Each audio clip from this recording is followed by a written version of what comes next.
Hello বন্ধুরা, এর আগের ভিডিওতে এর মধ্যে আমরা জেনে ফেলেছি ক্রয় মূল্য কাকে বলে, বিক্রয় মূল্য কাকে বলে, লাভ ক্ষতি কোনটা কাকে বলে এবং সেগুলো কিভাবে বের করতে হয়।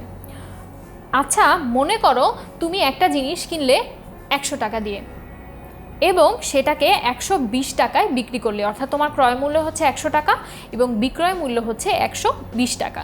যেহেতু বিক্রয় মূল্য ক্রয় মূল্যর চেয়ে বেশি, তার মানে হচ্ছে তোমার লাভ হয়েছে এবং সেটা আমরা বের করব 120 বিয়োগ 100 এভাবে, অর্থাৎ 20 টাকা তোমার লাভ হয়েছে।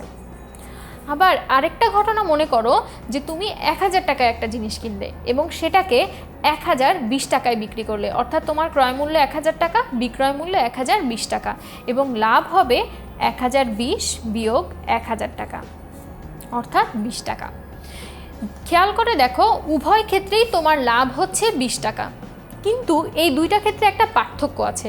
সেই পার্থক্যটা হচ্ছে, একটা জায়গায় তোমার ক্রয় মূল্যটা অনেক কম, অর্থাৎ তুমি 100 টাকা খরচ করেই 20 টাকা লাভ করতে পারলে, আরেকটা জায়গায় 20 টাকাই লাভ করার জন্য তোমার 1000 টাকা ব্যয় করতে হলো।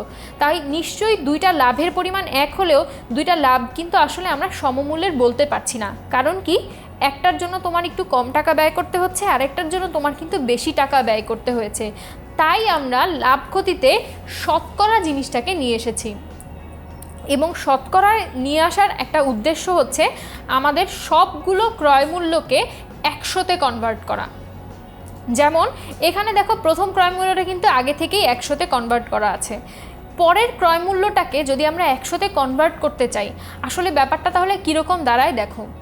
যেমন এক্ষেত্রে আমরা 1000 টাকা খরচ করলাম এবং 1000 টাকায় খরচ করে আমরা লাভ পেলাম 20 টাকা। আমাদের এখন বের করতে হবে এই ক্রয় মূল্যটা যদি 1000 টাকা না হয়ে 100 টাকা হতো, তাহলে লাভটা কতটুকু হতো। অর্থাৎ আমি 1000 টাকা খরচ করার জায়গায় যদি 100 টাকা খরচ করতাম, তাহলে কি পরিমাণ লাভ হতো। এটা আমরা সরাসরি ঐকিক নিয়ম থেকে বের করতে পারবো যে 1000 টাকা ব্যয় করলে যদি 20 টাকা লাভ হয়, তাহলে আমরা প্রথমে বের করব 1 টাকা ব্যয় করলে লাভ কত। 1 টাকা ব্যয় করলে লাভ হবে 20/1000। তারপরে আমরা বের করব যদি আমরা এখানে 100 টাকা ব্যয় করতাম, তাহলে লাভটা কত হতো।